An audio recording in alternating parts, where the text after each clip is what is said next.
여러분 반갑습니다. 2022년 2학기 동아대학교 석당인재학부 통치구조론 수업을 맡고 있는 이권일입니다. 여러분들에게 지난 시간에 공지 드린 바와 같이 이번 주 수업은 LMS 수업으로 하기로 하였습니다. 여러분들이 대학 생활을 하면서 누려야 할 뭐 권리라든지 복지 이런 것들이 있기 때문에 또 제 수업이 뭐 4시 반 이쪽으로 몰아져 있어가지고 여러분들에게 수업에 참석하라고 오프라인 수업에 참석하라고 하는 게 제 개인적으로 좀 제가 여러분들에게 평소에 얘기하는 것과 맞지 않아서 LMS 수업을 하기로 했고요. 그리고 LMS 수업을 하는 이유가 또 하나가 제 개인적으로 학교에서 하는 강의와 관련된 뭔가 하는 제 과제가 있습니다. 그 과제 제출을 위해서 여러분들에게 또 LMS 온라인 수업을 찍기로 했기 때문에 여러분들에게 양해를 구하고 LMS 수업을 하게 되었습니다.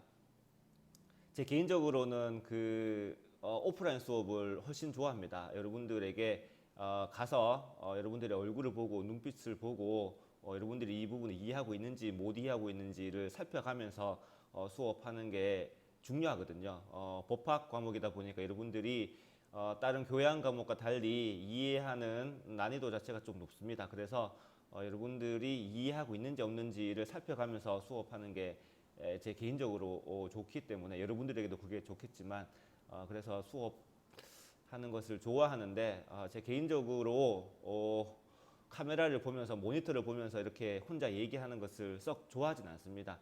하지만 뭐 상황이 여의치 않기 때문에 여러분들에게 LMS 수업을 제공하고 있습니다. 여러분들은 좀 더 좋아할지 모르겠지만 제 개인적으로는 그렇습니다. 지금 또 오디오 세팅이랑 비디오 세팅이 좀 잘 안 돼가지고 세 번째 찍고 있는 거거든요. 이번 파일은 좀 잘 돼서 끝까지 쭉 녹화가 되었으면 좋겠습니다. 이와 관련해서 여러분들에게 공지를 또 하나 더 드리면 이 수업이 끝나고 나면 제가 과제하는 난에 그 인터넷 주소를 하나 올려드리도록 하겠습니다. 이게 여러분들이 거기 가셔서 이 수업에 대해서 설문조사 하는 게 있을 겁니다. 학교에서 제 강의와 관련해서 뭔가 과제하는 게 있는데요. 그 여러분들의 설문조사도 필요합니다. 여러분들이 설문조사를 해주셔야 그 과제가 모두 완료가 되기 때문에 제가 동영상을 찍어서 뭐 이렇게 하는 것과 여러분들이 제 동영상 수업을 보고 그에 대해서 설문조사를 하는 것과 합쳐서 이 과제가 끝나게 되는 것 같습니다. 그래서 부탁합니다. 공지하고 부탁드릴 건데 꼭 모두가 다 참석해야 되는 것으로 알고 있습니다. 그래서 이 수업이 끝나고 나면 과제란에 가셔서 이 수업과 관련된 내용에 대해서 온라인으로 설문조사를 해주시면 감사하겠습니다. 제가 지난 시간에도 광고를 드린 것 같은데요. 이게 온라인 설문조사가 안 되면 제가 다음 주에 가서도 계속 여러분들에게 광고를 해야 됩니다. 그렇기 때문에 이 수업 끝나고 나면 제가 알기로는 얼마 안 걸리는 걸로 알고 있습니다. 그래서 간단하게 설문조사까지 하고 수업을 끝내는 것으로 해주셨으면 감사하겠습니다. 이번 주 수업에 들어가기 앞서서 지난 시간에 수업한 것을 좀 복습을 좀 하도록 하겠습니다. 여러분들, 헌법 이론적으로는 중요하지 않다고 말씀드렸습니다. 헌정사 부분인데요. 그 헌법 역사가, 헌법 이론적으로는 뭐, 역사 쪽에서는 중요한 부분이기도 합니다. 헌법이 어떻게 성립되었는지, 어떻게 제정되었는지, 어떠한 과정 속에서 역사적으로 어떻게 개정되어 왔는지, 헌법이 어떻게 이용되어 왔고, 헌법이 어떻게 다시 제자리를 찾게 되었는지에 대한 것은 굉장히 중요한 부분이기도 한데요.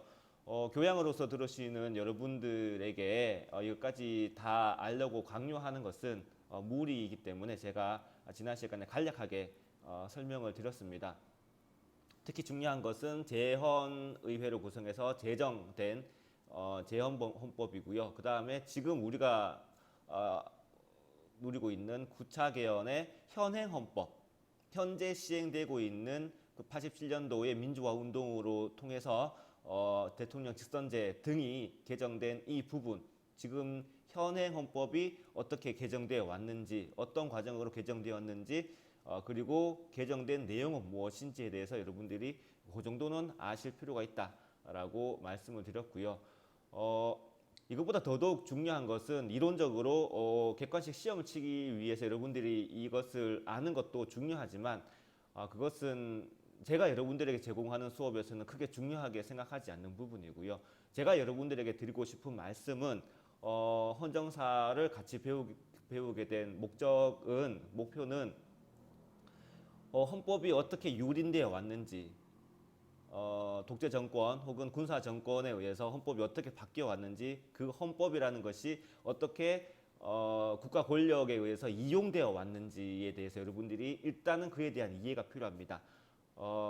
제가 뭐 좌측도 아니고 우측도 아닙니다. 저는 중립적인 입장에서 헌법의 관점에서 바라봤을 때 물론 뭐 역사에 있어서는 공과 과가 다 있기 때문에 그 역사적 판단은 언제나 변동이 있고 바뀌는 부분이긴 하지만 헌법의 관점에서 봤을 때 헌법의 핵이라는 자유민주주의적 기본 질서라는 부분에 있어서 헌법이 어떻게 이용되어 왔고 헌법이 어떻게 저 밑으로 떨어졌다가 다시 이 위까지 올라올 수 있게 되었는지에 대해서 여러분들이 그에 대한 이해는 가지고 있었으면 좋겠다라는 부분을 또 강조를 드리고 지금 현행 헌법입니다. 87년도에 여러분들의 어머니 아버지 세대, 우리 삼촌, 고모 이모들이 살던 시대에 피를 흘려서 쟁취한 민주주의입니다. 그거에 대해서 여러분들이 감사한 마음까지는 가지지 않더라도 그런 과정을 통해서 이렇게 되었구나 하는 것을 여러분들이 좀 인식을 하고 계셨으면 좋겠고요. 다행인 것은 여러분들이 지난번에 촛불 집회라는 것을 경험을 해봤기 때문에 이런 것들이 어떤 것인지, 그때는 촛불 집회는 아주 평화적으로 이루어졌지만 그 촛불 집회라는 게 실력의 행사를 통해서 서로 간의 국가 권력과 국민 간의 충돌로 인해서 저항권에 가까운 사건이 벌어졌었습니다. 그래서 피를 흘리고 누군가는 죽고 이러한 과정을 통해서 헌법이 제자리를 찾았다. 다시 이 제자리를 찾은 헌법이 우리가 정신 바짝 차리지 않으면 다시 독재의 권력에 의해서 유린될 수 있다라는 것까지 여러분들이 이해를 하고 계시면 되겠습니다. 만약에 객관식 시험을 준비하고 계시는 분들은 제가 제공해드린 자료에서 중요하다고 얘기한 부분들은 좀 체크를 하셔서 외우실 필요가 있습니다. 그렇지 않으시는 분들은 제가 지금 말씀드린 것만 잘 알고 계셔도 지난 시간의 수업은 잘 들었다 이렇게 얘기할 수 있겠습니다. 이번 시간은 대한민국의 구성 요소로서 지난 시간에 하다만 국민 관련된 부분부터 새로 공부를 하도록 하겠습니다. 국가가 있으려면은 세 가지가 있어야 된다고 합니다. 예로부터 뭐 지금은 또 좀 바뀔 수도 있는데 지금은 그 주권 개념이 좀 바뀌고 영토 개념도 좀 바뀌고 하기 때문에 사이버 세계가 등장하게 되면서 여러 가지 변동이 있습니다. 그렇긴 하지만 아직까지는 우리가 오프라인에서 살고 있기 때문에 오프라인에서 살고 있는 우리가 국가라는 것은 국민 그리고 땅, 영토 그리고 주권이라는 그 힘, 실력을 발휘할 수 있는 힘, 권력 이런 것이 있어야 국가가 된다라고 여러분들이 이해를 일단 하고 계셔야 됩니다. 국민만 있는 경우도 있습니다. 영토가 없는 경우도 있었습니다. 예전에 그 이스라엘 같은 경우에는 제가 알기로는 예수님이 돌아가시고 난 다음에 그 나라가 없어지고 난 다음에 2000년 동안 유럽의 각지에서 흩어져 살면서 유대인들이 박해를 받았죠. 그러다가 2차 대전 후에 드디어 이제 그 팔레스타인 지역에 승전국들과 이스라엘이 땅을 하나 마련해서 거기에 영토를 하나 가지게 됩니다. 그러면서 이스라엘이라는 나라가 생기게 되었죠. 이 강제로 이제 팔레스타인이라는 지역에 그 땅에 살던 사람들이 강제로 쫓겨났기 때문에 그 지금도 아직도 그게 문제가 되고 있는 부분입니다. 그게 영토라는 부분이고 그린란드가 제가 알기로는 덴마크령인가 그런 걸로 알고 있습니다. 하지만 거기는 사람이 살 수 없는 지역이기 때문에 땅은 누가 가지고 있는지가 드러나지만 국민이 없죠. 그래서 이게 국가가 되는지 안 되는지가 굉장히 애매한 부분이 있는 부분도 있고요. 남극 같은 경우에는 땅도 있고 뭐 여러 가지가 있지만 거기가 누구의 땅인지에 대해서 주장은 많이 합니다. 칠레도 주장하고 뭐 여러 나라의 주장을 하고 있는 걸로 알고 있는데 남북 조약에 의해서 누구의 영토도 아니고 공동 소유. 그래서 거기 실험하고 싶어 하는 나라들은 그냥 들어가서 실험할 수 있는, 북극도 마찬가지로 제가 알고 있습니다. 러시아 같은 경우에는 시도 지배하기 위해서 뭔가 노력을 하고 있는 것으로 알고 있지만 뭐 누구의 땅이라고 하는 것도 중요합니다. 그리고 국민도 있어야 되고 그 국민과 땅을 가지고 있는 그 나라에서 영토를 가지고 있는 그 나라에 사는 사람들이 외부적으로 혹은 내부적으로 최고의 권력과 외부적으로 대표를 할 수 있는 주권이라는 것도 있어야 된다. 우리나라 같은 경우에는 그 우리나라 한반도 땅에 조선 시대 때 사람들이 살고 있었지만 일제가 그 주권을 강탈해 갔기 때문에 우리나라가 아니고 일본의 식민지가 돼 있었던 거죠.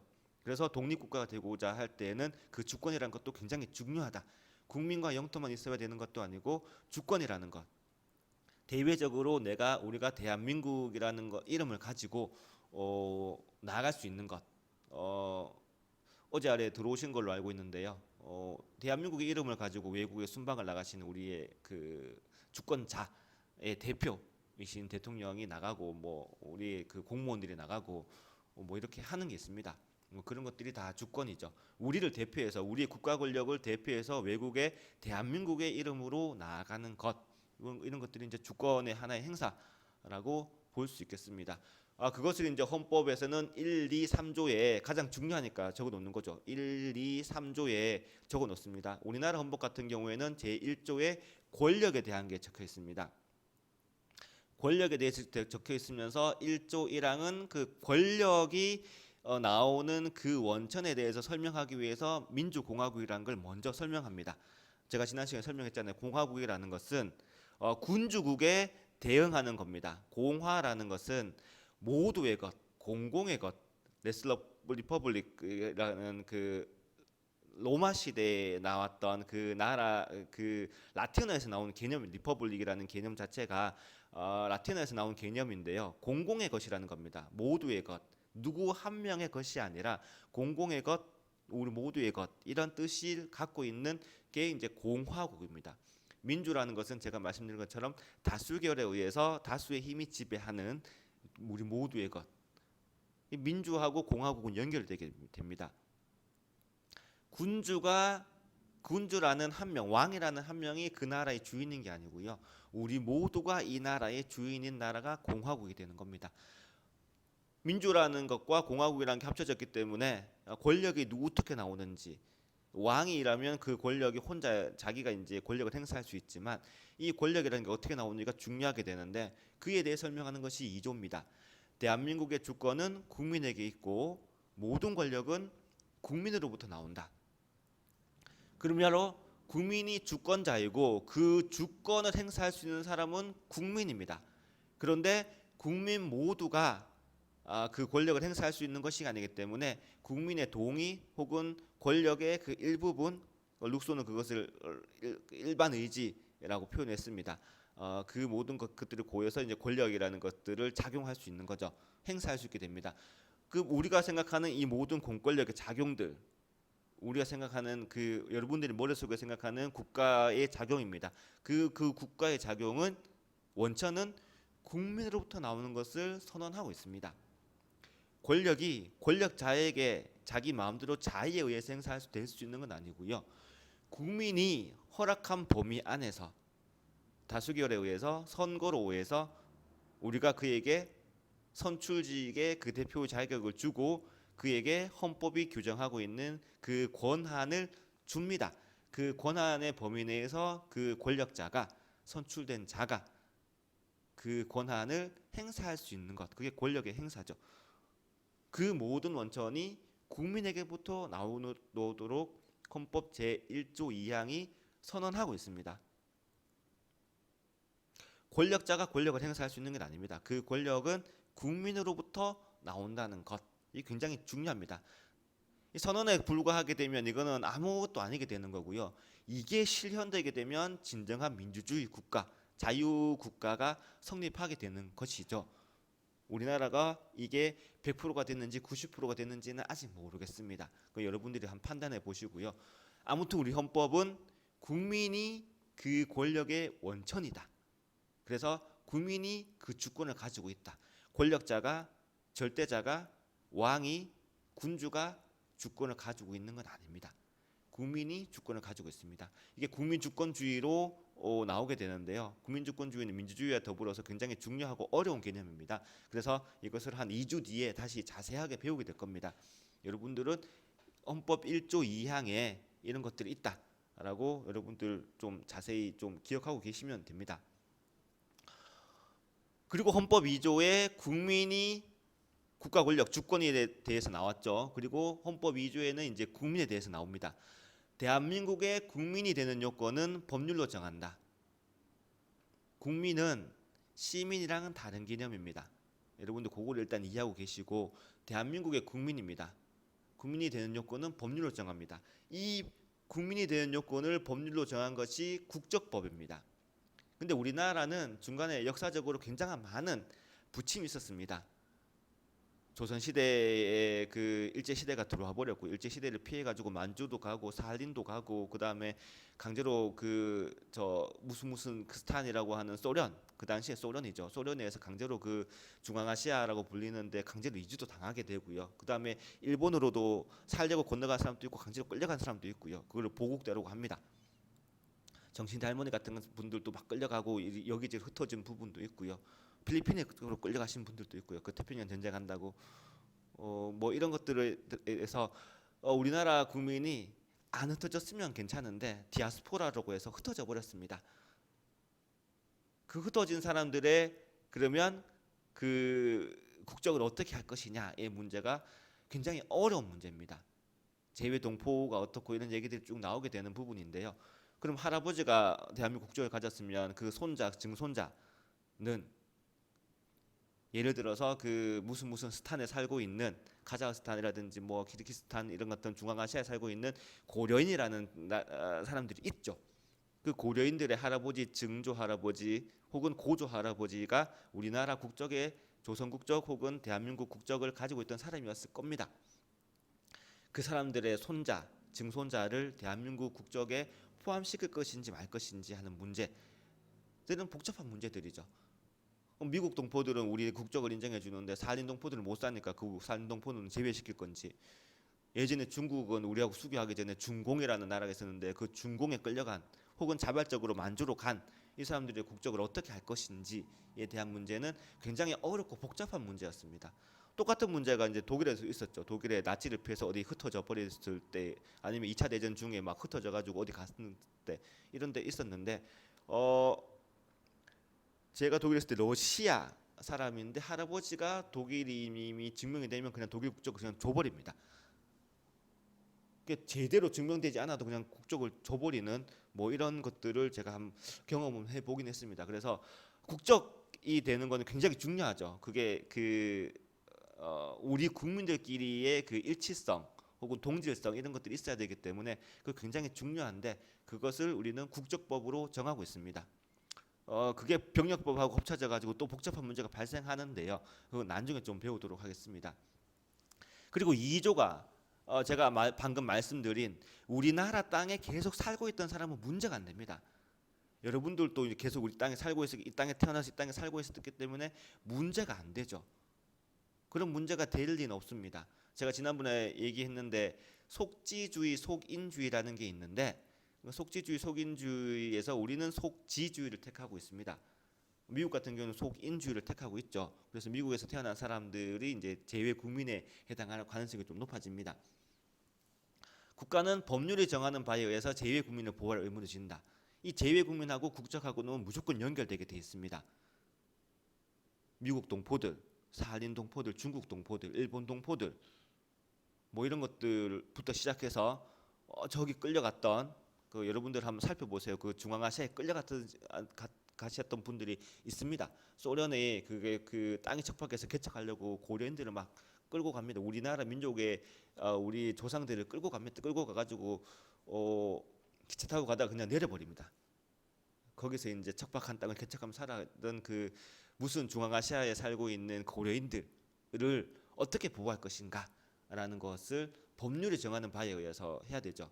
그 사람들을 보호하는 것부터 시작해서 그 사람들, 특히 중요한 것은 그 사람에게 제외 동포들에게, 제외 국민들에게 선거권을 인정할지 말 것인지, 선거를 인정한다면 어떻게 선거를 할 것인지의 문제가 헌법적으로 또 굉장히 중요한 문제가 됩니다. 그런 것들을 자세히 배우도록 하겠습니다. 그리고 영토, 대한민국 영토는 한반도와 그 부속 도서로 한다고 되어 있습니다.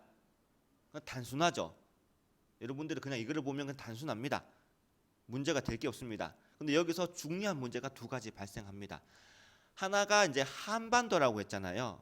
근데 우리나라는 허리가 끊겨 있습니다. 38선이라는 게 한번 그어졌고요. 우리나라가 일제로부터 독립하면서 아래쪽은 미군정이 들어오게 되고요. 북쪽은 소련이 들어오게 돼서 38선을 기준으로 선이 그어집니다. 그래서 한번 분리가 됐었습니다. 그리고 6.25 전쟁이 나죠. 6.25 전쟁이 나서 전쟁을 하다가 휴전을 하게 됩니다. 그래서 휴전선이 그어집니다. 제가 말씀드렸잖아요. 우리나라는 아직 휴전 국가라고. 전쟁을 하다가 쉬고 있는 전지입니다. 제3자의 제3국의 눈으로 봤을 때에 우리나라는 전쟁 중인 나라입니다. 전쟁 중에 그냥 오랫동안 쉬고 있을 뿐이죠. 그래서 한반도란 이 말 안에 북한이 포함됩니다. 그러면 대한민국의 영도는 북한도 포함되는데 그 북한을 어떻게 다룰 것인지의 문제가 하나 발생하게 되고요. 그 다음 부속도서로 한다 했는데 부속도서는 크게 문제가 안 됩니다. 문제가 되는 경우는 부속도서가 경계, 다른 나라와 경계에 있을 때의 문제죠. 200캐리를 보장해주고 있기 때문에 그 부속도서와 관련해서 우리나라 같은 경우는 독도가 일본 땅인지 우리나라 땅인지의 문제가 발생하게 되고, 일본하고 러시아도 섬 하나 가지고 다투고 있고요. 일본하고 중국하고도 그 시멘트 발라놓은 그 섬 하나로 다투고 있습니다. 이게 이제 중국어로도 불리기도 하고 일본어로도 불리기도 합니다. 그 여러분들 찾아보면 나옵니다. 일본은 지금 따라서 일본은 러시아하고도 하나 붙고 있고요. 우리나라하고도 하나 붙고 있고 중국하고도 하나 붙고 있습니다. 그래서 그러한 부속도서의 문제가 발생할 수 있다라는 걸 여러분들이 총칙으로 이해를 하고 그 다음 넘어가겠습니다. 1조 1항에 주권이 나오는데요. 주권은 다시 배울 겁니다. 2주 정도 뒤에 민주주의 배우고 난 다음에 국민 주권주의에 대해서 다시 배우게 될 겁니다. 주권이라는 것은 국가 권력하고 연결되기 때문에 굉장히 중요한 겁니다. 민주주의에서 왕 대신 어떻게 이 정치의 국가의 의사를 결정하고 이 국가를 운영할 것인가 라는 부분은 굉장히 어렵고 중요한 부분입니다. 이것을 해결하기 위해서 주권 개념이 등장하게 되고 그 주권을 누가 가질 것이냐, 다시 말하면 이게 실체적인 의미로서는 누가 선거권을 가질 것이냐의 문제하고도 연결됩니다. 그래서 민주주의랑 국민주권주의랑 또 굉장히 밀접하게 관련이 되게 되는데요. 먼저 주권에 대해서 대략적으로 배우게 되면 영토와 주민에 대한 지배권이라고 할 수 있습니다. 가장 쉽게는 우리나라가 일제 치하에 있었습니다. 우리나라 땅에 우리나라 사람이 살고 있었죠. 그런데 가장 대표적으로 우리 손기정 옹이 베를린 올림픽에 나가서 일장기를 달고 나가게 됩니다. 태극기라는 게 있었는데 태극기를 못 달고 일장기로서 일본 사람으로 대표로 나가게 되는 거죠. 왜냐하면 주권을 뺏겼거든요. 대내적으로는 그 국민들에게 영향을 미칠 수 있는 최고의 권력, 대외적으로는 내가 우리나라를 대표한다는 그 대표성이라고 할 수 있는데 이게 안 되는 거죠. 잘 생각해 보십시오. 우리는 주권을 뺏긴 적이 있습니다. 일본에게. 그때 우리가 영토도 있고 주권도 있었지만 주민도 있었지만 그 영토도 일본 영토가 되었고 우리는 한민족이지만 일본인이 되어버리는 이런 겁니다. 그래서 주권을 뺏긴 적이 있다. 주권을 뺏기면 어떻게 되는가라는 걸 여러분들이 한번 이해를 해보시면 됩니다. 좀 더 어렵게 얘기하면은 법적으로 조직된 정치적 권력이라고 할 수 있습니다. 국가 권력이라는 것은 예를 들어 우리나라는 단일 국가지만 다른 나라 같은 경우는 미국도 그렇고요, 영국도 그렇고 독일도 그렇고 연방제 국가죠. 영연방, 미국 연방입니다. 각 주가 합쳐서 유나이티드 스테이트 오브 아메리카가 되는 거죠. 미국도 마찬가지입니다. 유나이티드 킹덤이 되는 거죠. 그 중에 하나가 이제 중앙 본토가 이제 브리티시인가 뭔가 이렇게 섬 하나가 있는 거고요. 웨일즈도 있고 아일랜드도 있고 그 다음에 캐나다도 있고 호주도 있고 이런 것들이 다 영연방에 속합니다. 캐나다는 조금 독립했다고 하는데 뉴질랜드랑 호주의 국기를 보면 영국 국기가 그 안에 조그맣게 들어가 있습니다. 그리고 그 나라 총리들은 제가 알기로 취임할 때 영국 여왕에게 충성 맹세를 하는 것으로 알고 있습니다. 뭐 이런 것들이 있습니다. 뭐 이런 연방제 같은 경우에는 합치된 정치적 권력에 해당하는 거죠. 그 나라 사람들은 좀 뭐 독립을 하긴 했는데 영국은 그 대영 제국 말고 영연방, 웨일즈랑 아일랜드랑 그 뭐 브리티시 뭐 본토 뭐 이런 것들 합쳐서 하나의 그 섬이 세 개인가 네 개인가 있는데 그걸 합쳐서 이제 영국이라고 우리는 부르니까 뭐 이런 것들에 있어서 그 나라 안에서만이라도 법적으로 구속력을 가지는, 그리고 그 구속력을 강제할 수 있는, 관찰할 수 있는 그러한 힘, 다시 말하면 실력입니다. 실력으로서 그것을 강행할 수 있는 능력, 그것이 이제 권력이라고 할 수 있고, 그 권력을 다시 말하면 주권이라고 할 수 있을 겁니다. 보댕하고 홉스 이런 사람들은 군주 주권이라는 걸 주장한 사람이에요. 주권이 있는데 그 주권이 국민 주권주의가 제일 처음 발생한 건 아니고요. 그 절대 권력을 또 옹호하고 그것을 법적으로 법학이라는 게 발전하게 되면서 국왕이 자기가 지임이고 국가이고 지임이고 법이 될 수 있는 그런 법적인 논리, 제가 말씀드렸잖아요. 대의 명분이란 게 있어야 된다고. 그 법이라는 건 그것을 굉장히 중시 여기게 되는데 그것을 개발하기 위해서 이제 뭐 그 당시에 법 철학자들이 노력합니다. 그때 이제 마련된 게 이제 주권이라는 개념이에요. 보댕하고 홉스는 군주가 주권을 가진다고 주장을 했고, 그 다음 나타나게 된 루소와 로크는 시민이 주권을 가진다고 주장을 한 뭐 이런 거가 됩니다. 이것도 나중에 배우게 될 겁니다. 교황과 황제의 지배권으로부터 독립하기 위해서 주권이라는 게 나와야 된다. 이거는 여러분들이 좀 역사를 알아야 되기 때문에 나중에 역사와 관련돼서 설명을 다시 드리겠습니다. 그래서 내적으로는 대내적인 최고성을 가지는 것, 그래서 국가 권력의 통일성 혹은 자주적 결정할 수 있는 것. 그래서 한 국가 내에서 주권을 가진다는 말은 다시 말해서 국가 의사, 좀 더 쉽게 얘기하면 정치적인 정책을 결정할 수 있는 그 결정된 정책을 실행하고 실현할 수 있는 능력, 실력이 되겠습니다. 이런 것들이 이제 내적으로는 주권 개념, 대내적인 최고성을 가지는 것이라고 할 수 있고요. 대외적으로는 외적인 국가 권력으로부터의 독립하는 것. 그다음에 국제법상 내가 계약을 할 수 있는 당사자가 되는 것. 뭐 이런 것들이 대외적인 독립. 내가 대한민국의 이름으로 뭘 할 수 있는 거죠. 예전에 일제 치하에서 우리가 대한민국이라는 이름을 가지고 있다고 해서 아무도 우리랑 조약을 맺거나 국제사회 일원으로 인정해 주거나 그러지 않습니다. 주권이 없으니까요. 대외적으로 독립하는 게 아니죠. 그런 부분이 있습니다. 이 외적 주권하고 연결해서 여러분들 봐야 되는 게 뭐 이게 중요한 개념은 아니었는데요. 위안부 할머니들이 두 번의 소송을 하게 됩니다. 첫 번째 소송이 미쓰비시와 신일본 제철 뭐 이런 일본의 전범 기업들, 일제 시대 때 우리나라의 노동력들을 착취해 갑니다. 보국대라고 하는데요. 일당을 아주 조금 주거나 주지 않거나, 전쟁이 났을 때는 아예 그것을 징집해 가버렸으니까 사람들을 남자 여자 다 징집해 갔습니다. 이게 아무 보수 없이 뭐 이렇게 군함도라고 하는 그걸 여러분들 살펴보시면 그냥 탄광에 가서 일하고 군수공장에 가서 일하고 이렇게 하는 겁니다. 아무 보수 없이 그냥 전쟁이니까 이제 한국 신민으로서 끌려가는 거죠. 우리 자기 의지와 상관없이 뭐 이런 것들에 의해서 제일 처음에 소송은 그 전범 기업들을 상대로 한 소송이었습니다. 첫 번째 전범 기업들을 상대로 해서는 이겼습니다. 이기긴 했는데 그 보상을 받을 길이 없기 때문에 그것 때문에 이제 우리나라와 일본이 지금 굉장한 냉각기를 겪고 있는 그 이유가 그겁니다. 대법원에서까지 판결이 났죠. 근데 그걸 강제 집행을 해야 됩니다.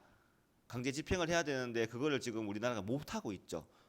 일본에서는 그 정부 차원에서 미쓰비시라든지 공업사라든지 이런데 보상해 주지 말라고 압력을 제기하고 있는 중이고요.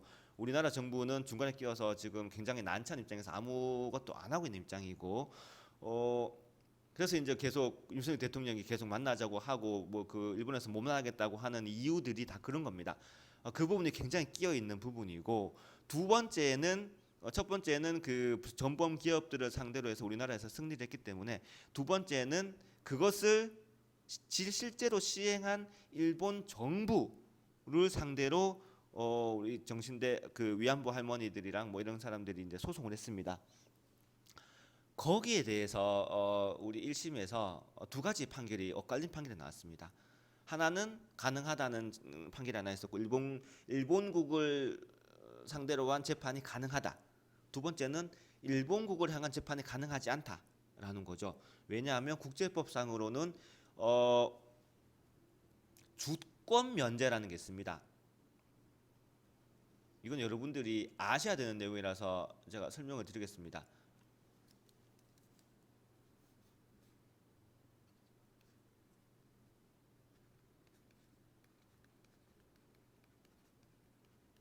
주권 면제라고 합니다. 이 주권이라는 건 우리가 지금 배우고 있는 주권입니다. 각 나라가 주권과 주권을 가지고 있으면, 이 주권을 A라는 나라가 주권이 있고 B라는 나라가 주권이 있으면, 이 A라는 나라가 B라는 나라를 상대로 뭔가 소송을 하면 안 된다. 이 태클을 걸지 마라 라고 하는 개념입니다. 이 국제법상에 있는 개념입니다. 자세한 것은 여러분들 다음 시간에 하는 황명준 선생님이 있잖아요. 이 전문입니다. 자세히 물어보시면 잘 알려줄 텐데요.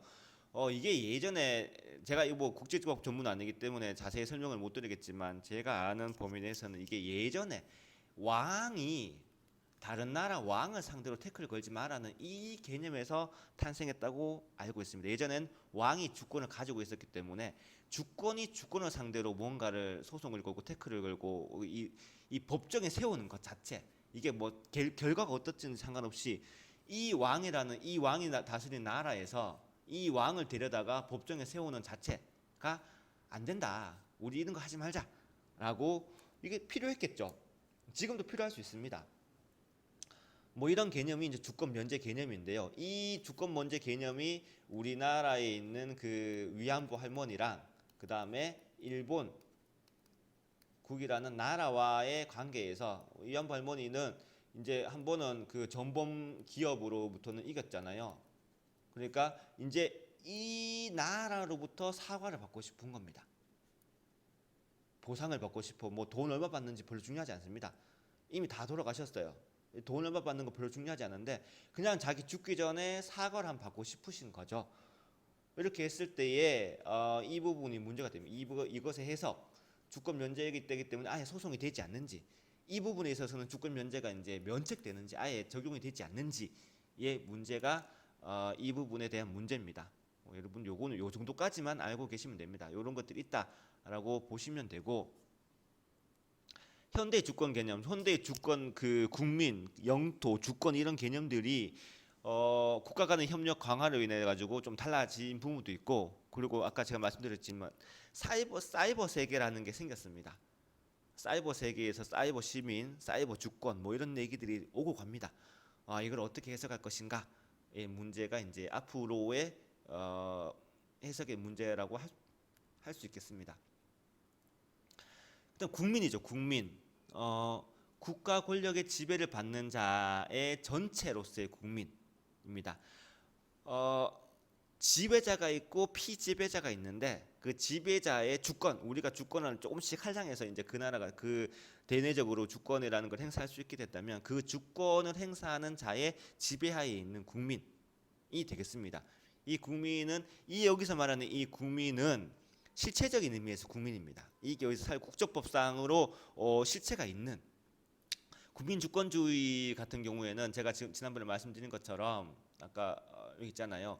유구한 역사와 전통에 빛나는 우리 대한 국민이라는 이 국민하고 지금 우리가 배우고 있는 그 실체적으로 국적법에 의해서 국민으로 인정될 수 있는 눈에 보이는 그 국민하고는 좀 다릅니다. 그래서 국민 주권주의 할 때 이 국민을 국민으로 볼 건지 아니면 국적법상에 나오는 그 국민을 국민으로 볼 건지 아니면 아예 선거권을 가진 자를 국민으로 볼 건지에 대해서 여러 가지 학설이 나오게 됩니다. 이 국민은 이 국민이랑 좀 다르죠. 같을 수도 있고 다를 수도 있고 모든 주권은 국민에게 있는데 국민으로부터 권력이 나오게 되는데 이 권력이 나오는 이 국민하고는 좀 다른 개념이라고 볼 수도 있는 여건이 있습니다. 그리고 이 국민하고 또 이 국민하고는 또 다릅니다. 법률로 정해진 법률에 의해서 정해진 국민 이건 실체가 있잖아요. 이 실체가 있는 이 국민은 또 다르게 됩니다. 그래서 여기서 말하는 한 나라의 구성 요소로서 한 우리 대한민국의 구성 요소의 국민은 국적법상으로 인정된 국민이라고 볼 수 있겠습니다. 이게 어떤 나라는 혈족 공동체, 민족 공동체가 되고요. 어떤 나라는 문화 공동체가 되고 어떤 나라는 정치적 운명 공동체가 될 수 있습니다. 우리나라 같은 경우는 그래도 아직까지는 순혈주의 비슷하게 우리 하나의 민족으로 구성되어 있는 것에 가깝습니다. 우리는 그 한민족이라는 한 민족 공동체의 성질이 가깝습니다. 아직은 우리나라가 이민을 받아들인다든지 아니면은 그 난민을 받아들인다 이런 데 대해서 굉장히 예민하게 받아들인 이유 중에 하나라고 할 수 있습니다. 우리는 아직까지 민족 공동체, 혈족 공동체에 가까운 국민의 개념을 가지고 있습니다. 미국 같은 나라는 그렇지 않죠. 온 나라에서 다 받아들였습니다. 이민이 자유로운 나라입니다. 그런 나라들도 있습니다. 그런 나라들은 오히려 정치적 운명 공동체 혹은 경제적 운명 공동체라고 할 수 있습니다. 뭐 그런 게 있고요. EU 같은 경우에는 그게 애매한데 경제적 공동체에 가깝습니다. 그게 나라라고 볼 수는 없지만 만약에 거기서 이제 그 EU 시민이라고 얘기하거든요. EU 시티즌이라고 얘기할 때 그 시티즌은 경제적 운명 공동체로서의 시티즌이라고 보는 게 좀 더 맞을 수도 있습니다. 뭐 그런 개념이 있다라고 하면 되고. 국적법에 의한 국민의 구성은 국적을 전제로 국민의 지위를 가지는 자가 되겠습니다. 국민에게 특별한 권리도 줍니다. 그리고 특별한 의무도 부여합니다. 여러분은 남자 같은 경우에는 병력의 의무를 다해야 되고요. 여러분이 만약에 돈을 벌게 되면 세금을 납부해야 됩니다. 만약에 미국 국적을 가진 연예인이 우리나라에서 경제활동을 한다. 우리나라에 세금을 낼 수도 있고요. 아니면 미국에 세금을 낼 수도 있습니다. 그게 뭐 여러 가지 조건에 따라 달라지는데요. 여러 가지 문제가 있습니다. 그런 의무들이 발생하게 되죠. 우리나라 사람이 미국에서 돈을 번다. 그럼 미국에서 세금을 내야 되나? 우리나라에서 세금을 내야 되나? 뭐 이런 문제가 발생할 수 있습니다. 뭐 이런 것들이 굉장히 복잡한 문제이긴 한데요. 보통은 그 나라 회사에서 그 나라 돈을 받으면 그 나라에서 돈을 떼고 주는 경우가 있고요. 그럼 유튜브 같은 경우는 유튜브에서 돈을 버는 경우는 어떻게 할 것인지, 그럼 미국에서 돈 떼고 주는지, 우리나라에서 돈을 받아서 우리나라에서 세금을 내야 되는지, 이런 문제들이 굉장히 복잡한 문제가 발생하게 되는데 우리는 세법을 배우는 것이 아니라 헌법을 배우기 때문에 여러분들이 그런 문제가 있을 수 있다라는 걸 알면 됩니다. 그리고 특별한 권리를 받죠. 우리는 국민으로서 국가의 보호를 받을 권리를 가집니다. 그리고 참정권이라고 해서 정치에 참여할 권리, 선거할 권리라든지 정당에 가입해서 정치적 운동을 할 권리라든지 이런 것들을 받습니다. 또 기본적인 기본권을 누릴 권리도 받게 되고요. 사회적 기본권이라고 해서 제가 만약에 생존에 어렵다고 하면은 국가로부터 보조를 받을 권리, 사회 부조를 받을 권리, 사회 보장을 받을 권리, 그리고 보험으로부터 혜택을 받을 권리. 만약 여러분들이 돈을 진짜 적게 벌면 한 달에 10,000원 내면 제가 알기로 한 10,000원 정도 내는 걸로 알고 있는데요. 10,000원 정도 내면은 그 의료보험 혜택을 받을 수 있습니다. 뭐 그런 권리들이 부여되죠. 받을 수 있습니다. 그런 것들이 있다라고 하고 국적법에 의해서 국민의 구성이 되는 건 별로 중요하지 않고요. 중요한 거는 재외국민의 보호입니다. 재외국민의 보호인데 우리나라 헌법은 재외 국민을 보호하도록 하고 있습니다. 재외 동포라는 말은 사용하지 않죠. 그리고 우리나라 법률상 재외 국민과 재외 동포는 구분합니다. 재외 국민은 한국 국적을 가지고 우리나라 국적을 가지고 외국에서 영주하거나 영주권을 받았거나 국적은 바꾸지 않았습니다. 예전에 추성훈이 한참 유행할 때 추성훈이 우리 국적을 가지고 있었죠. 가지고 있어가지고 우리나라 아버지가 제주도에서 이제 일본으로 간 걸로 알고 있는데요. 일제 시대 때 아버지와 자기가 다 일본 국적을 취득하지 않았습니다. 그때 제일 동포라고 합니다. 동포라는 말을 하는 게 조금 애매하긴 합니다. 그때는 동포라는 말을 쓰면 안 되는데요. 추성훈 같은 사람이 이제 그 우리나라의 그 대표로 유도 대표로 하러 왔다가 차별을 당해 대표가 못 됐죠.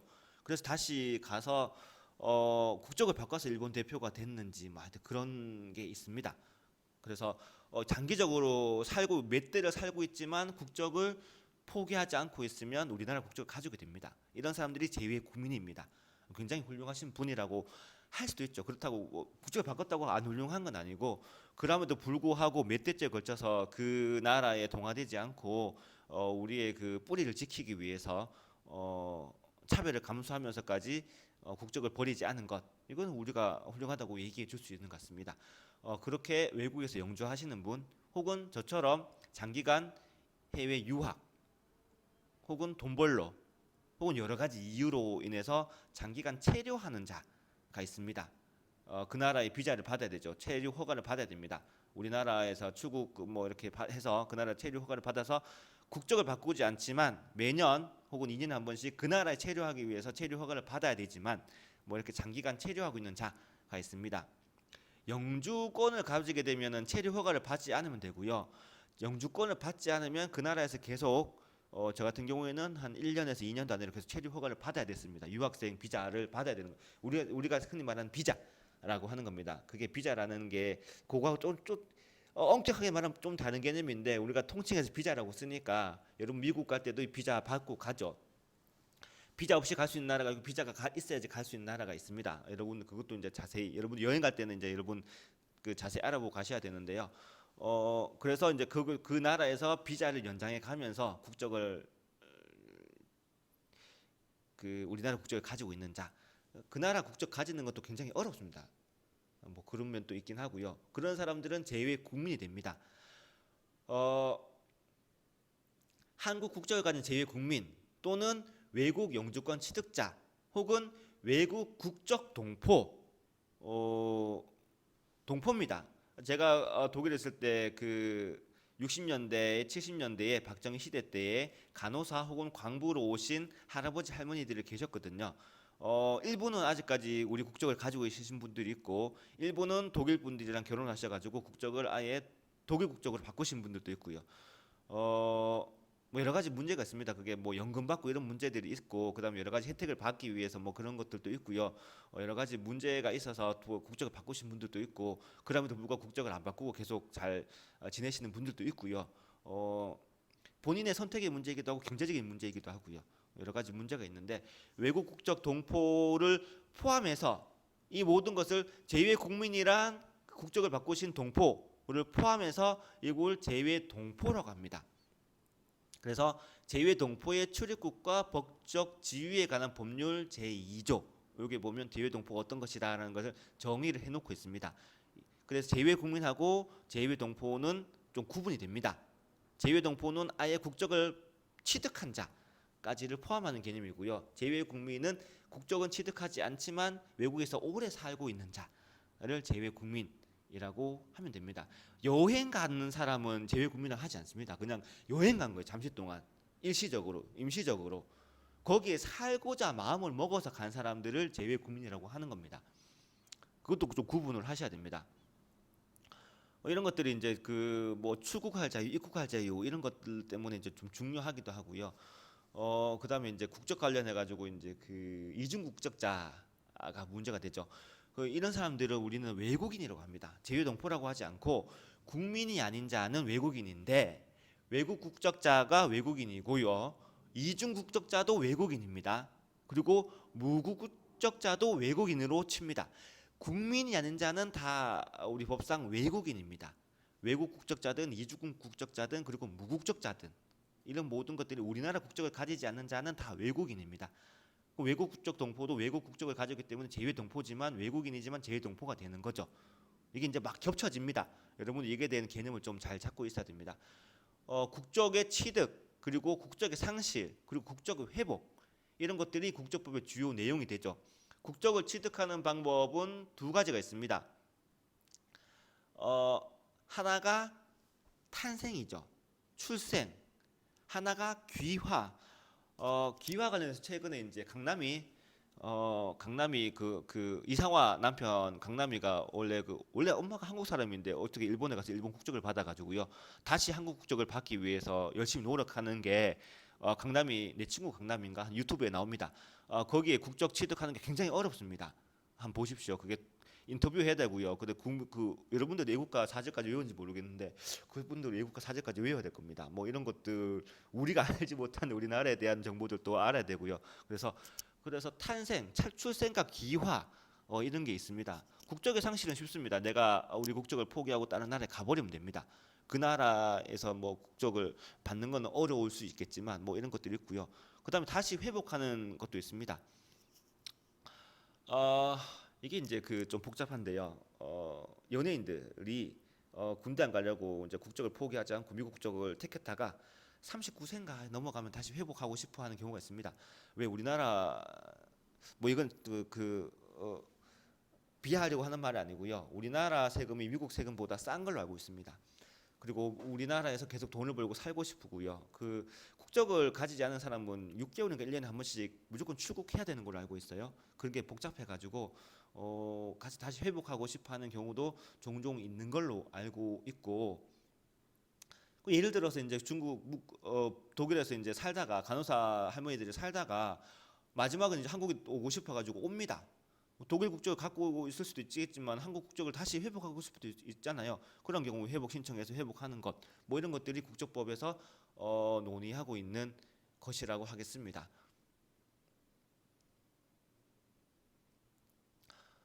이게 국적과 관련해 가지고 복잡한 문제가 많습니다. 그와 관련해 가지고 여러 가지 이제 판례들이 있는데요. 판례들을 조금 살펴보도록 하겠습니다. 먼저 이제 97헌가 12 사건인데요. 여러분들 좀 복잡하지만 좀 들어두시면 좋겠습니다. 평등 관련된 문제입니다. 평등이라는 것은 같은 것은 같게 다른 것은 다르게 취급해야 되는 건데요.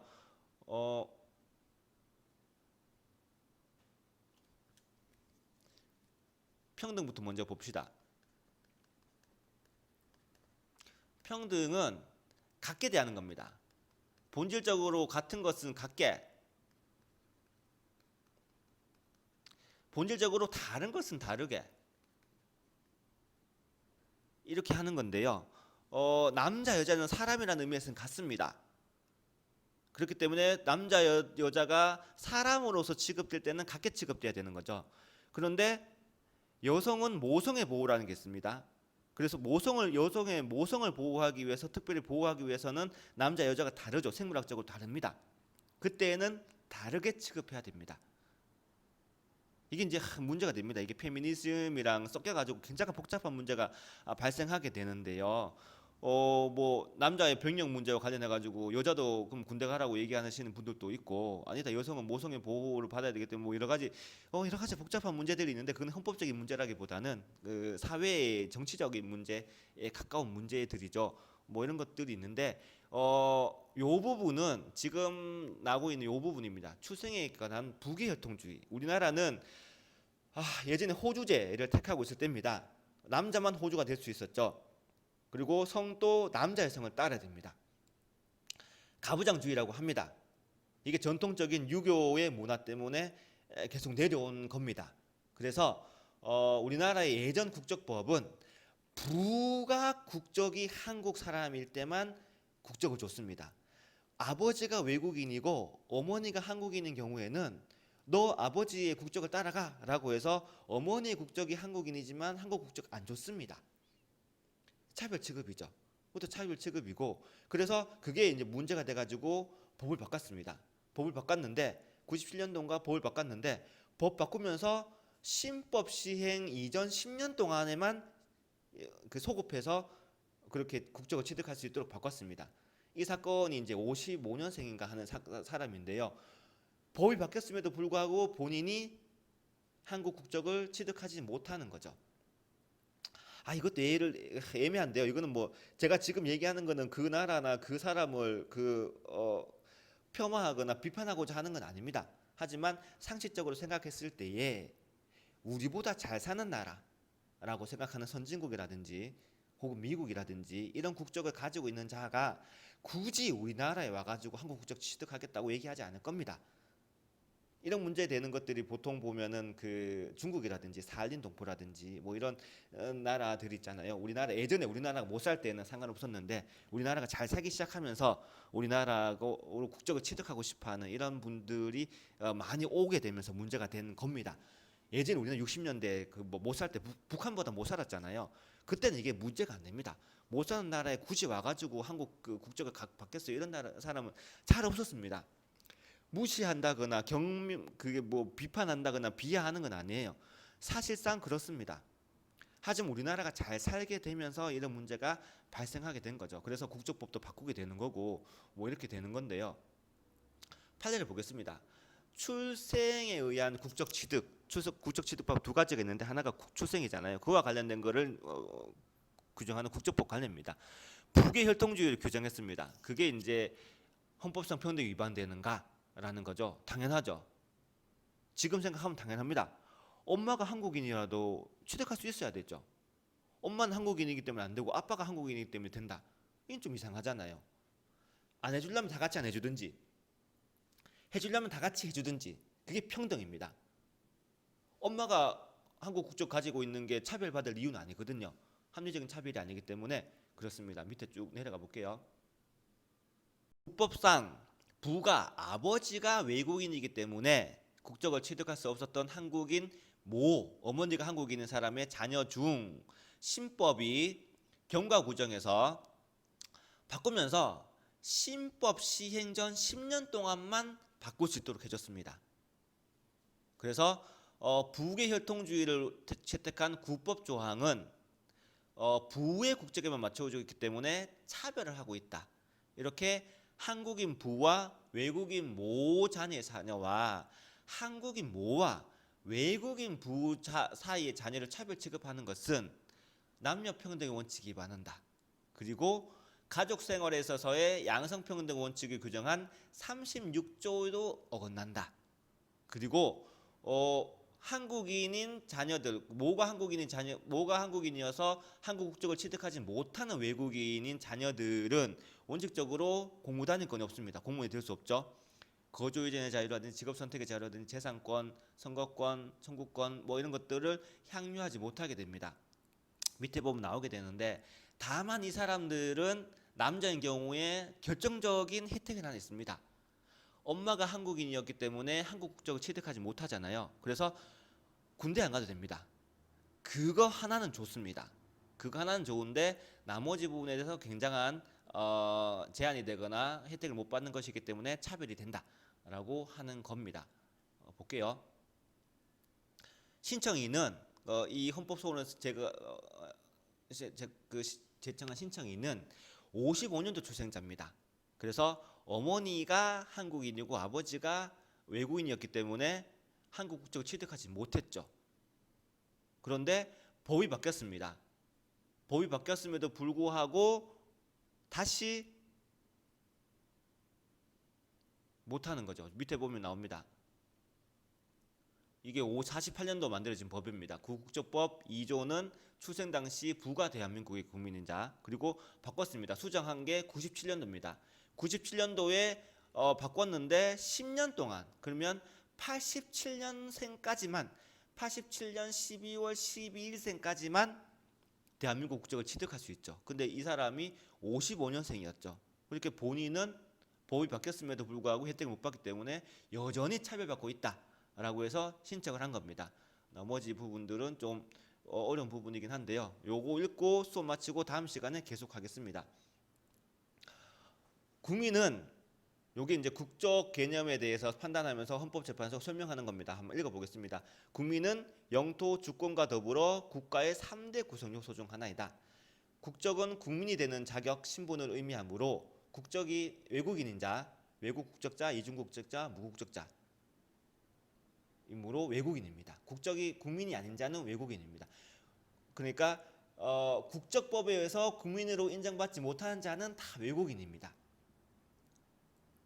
그러나 뭐 역사적으로 보면 근데 영미는 토지에 종속되어서 영주의 소유물이 되고 뭐 쭉 나오면 쭉 나오고 그런데 우리가 이제 천부인권 개념이 생기면서 프랑스 혁명 이후로 인권이라는 개념이 생기면서 국민 주권을 기반으로 하는 자유민주주의 헌법을 낳았고 이 헌법은 인간의 존엄과 가치를 존중하므로 개인은 자신의 운명에 지대한 영향을 미치는 정치적 공동체인 국가를 선택할 수 있는 권리, 즉 국적 선택권을 기본권으로 인식하기 이르렀다라고 합니다.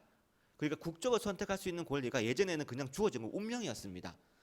영지에 태어났으면 그 영지에 속하는 그 소유물과 같이 되는 것이고 아버지 어떻게 태어났으면 아버지가 한국인이면 내가 한국인이 되는 것이고 이런 게 쭉 가야 되는데 죽을 때까지 그렇게 가야 되는데 천부인권 개념이 생기고 이제 인권 개념이 생기게 되면서 국적을 선택할 수 있는 것을 기본권으로 하겠다라는 게 생겼습니다. 그래서 첫 번째는 국적을 가질 권리, 두 번째는 국적을 박탈당하지 않을 권리, 추방시켜버리고 이런 것들 있잖아요. 그거 굉장히 위험한 겁니다. 뭐 이런 것들을 하지 않을 권리, 국가가 이런 것들을 뭐 하지 않을 권리, 그리고 우리가 이것을 주장할 권리라는 게 기본권으로 존재한다라고 하는 거죠. 국적은 출생과 기화의 경우로 나뉘는데 출생은 다시 속인주의와 속지주의. 속인주의는 부모님이 속한 국적을 그대로 취득하는 거. 우리나라입니다. 제 아들이 독일에서 태어났지만 독일은 속인주의를 택하기 때문에 독일 국적자가 아니라 아버지 어머니가 대한민국이기 때문에 제 아들은 대한민국의 국적을 가지게 되는 거죠. 만약에 제가 미국으로 유학을 가서 애를 낳았다. 거기는 속지주의입니다. 그렇기 때문에 미국 국적을 가질 수 있습니다. 그래서 걔는 20살 만 18세까지 아버지가 한국인이잖아요. 우리나라는 또 속인주의를 택하고 있기 때문에 한국 국적도 가지고 여권이 두 개입니다. 실제로 제가 아는 그 미국 유학 갔다 오신 분들은 자기 자녀가 여권이 두 개입니다. 빨간색 여권이나 초록색 여권 두 개 갖고 있습니다. 마음대로 하고 싶은 거 씁니다. 미국 국적이 여권이 심편은 미국 여권 쓰고 언젠가는 18세가 넘으면 선택을 해야 되겠지만 18세 되기 전까지는 미국 국적자이면서도 한국 국적을 가지고 있는 이중 국적자가 되는 거죠. 그게 속지주의입니다. 나누어집니다. 법무부 조사 요때 조사한 바로는 요런 나라가 속인주의를 택하고 있다고 나오죠. 쭉 나옵니다. 국적이라는 건 법정 유예다 어떻게 이렇게 쭉 설명합니다. 한번 읽어보시고 국민의 범위 제정헌법이 48년도에 제정되었을 때에 대한민국의 국민이 된 요건은 법률로서 정한다라고 하고 이 법률로서 정하는 게 굉장히 중요하기 때문에 같은 해 7월 달에 제정되는 헌법을 구체화하는 법법으로 국적법이 48년도 12월에 생겼습니다.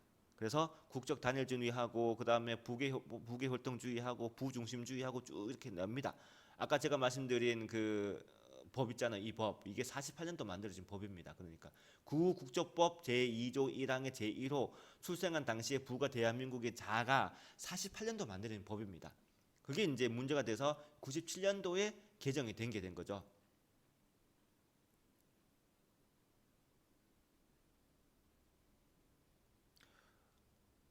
그리고 구헌법 구법조항의 위헌성부터 따져보도록 하겠습니다. 헌법의 위임에 따라서 국민이 되는 요건을 법률로 정하라고 헌법이 법률로 정하라고 했기 때문에 법률로 정해야 됩니다. 그래서 헌법 위임에 따라야 되기 때문에 인간의 존엄과 가치라든지 평등의 원칙 같은 헌법의 기본적인 요청 원칙들을 준수해야 된다. 이것을 벗어난 것은 입법상의 제약을 받는다. 헌법 제11조 1항에서 규정하고 있는 평등 원칙 뭐 쭉 나옵니다. 따라서 평등 원칙은 입법자가 법률을 제정함에 있어서 법적 효과를 달리 부여하기 위해 선택한 차별의 기준이 객관적으로 정당화될 수 없을 때에는 그러니까 평등하지 않게 정하려고 하면은 그의 정당화는 객관적인 이유, 상당한 합리적인 이유가 있음을 요한다. 하지만 부가 한국인이면 국적을 주고 모가 한국인이면 국적을 안 주는 거에 대해서 합리적인 이유가 있는가? 그 차별을 정당화할 수 있는 합리적인 이유가 있는가라고 했을 때 우리 헌법재판소는 없다라고 하는 거죠.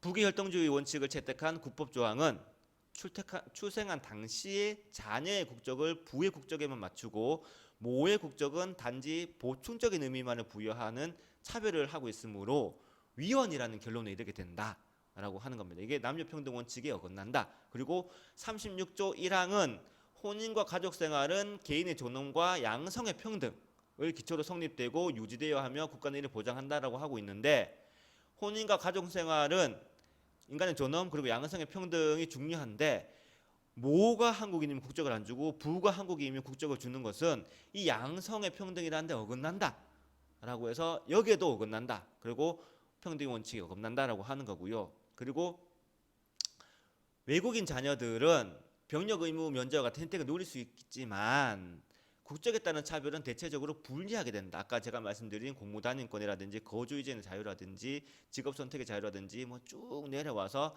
이러한 것들을 향유하지 못하게 되기 때문에 이 자녀가 차별을 당하고 있다. 근데 이 차별을 정당화하는 실질적인 공익이 있는 것도 아니다. 그렇기 때문에 이것도 위반한다. 이것도 평등에 반한다라고 해서 평등에 반한다. 아버지가 한국인이면 국적을 주고 어머니가 한국인이면 국적을 주지 않는 것은 헌법상의 11조 1항에 의한 평등 원칙, 36조 2항에 의한 양성 가정 생활에 의한 평등 원칙, 그리고 자녀의 평등 이런 것들을 봤을 때 헌법에 반한다. 그래서 이것은 위헌이다라고 선언한 것이 되겠습니다. 이번 시간 여기까지 하고요. 다음 시간에 나머지 부분에 대해서 또 자세하게 알아보도록 하겠습니다. 수업 든다고 수고하셨고요. 판례를 같이 읽어보려고 지금 노력하고 있습니다. 여러분들이 헌법을 진짜로 제대로 이해하려면 헌법재판소의 판례를 읽어보면서 이해를 할 수 있는 능력을 키워야 되기 때문에 LMS 수업을 하는 김에 실제로 수업할 때는 판례 읽기가 굉장히 어렵거든요. LMS 수업하는 김에 같이 판례를 읽어보고 있습니다. 판례를 읽어봤는데 만약에 이게 이해가 잘 안 되면 다음 주 수업에 저한테 다시 얘기를 하시면 그 판례에 대해서 다시 자세하게 설명을 드리겠습니다. 여러분들 아직 그 헌법을 전공으로 수업 들은 적이 얼마 안 되기 때문에 제가 읽어드리는 판례가 잘 이해가 안 될 겁니다. 만약에 이해가 잘 안 되면 다시 저한테 설명을 해주시면 저한테 질문을 하면 제가 다시 자세하게 오프라인 수업에 대면 수업에 설명을 하도록 하겠습니다. 그렇게 하도록 하고요. 수업 마치면서 마지막으로 부탁드리는데 여러분들 제가 아까 말씀드린 것처럼 과제에 설문조사하는 주소를 하나 올려드릴 테니까 그 설문조사를 하는 것을 과제로 하겠습니다. 그렇게 해서 여러분들이 이 수업을 마무리해 주시면 감사하겠습니다. 수고하셨습니다. 다음 시간 또 LMS 수업으로 뵙겠습니다.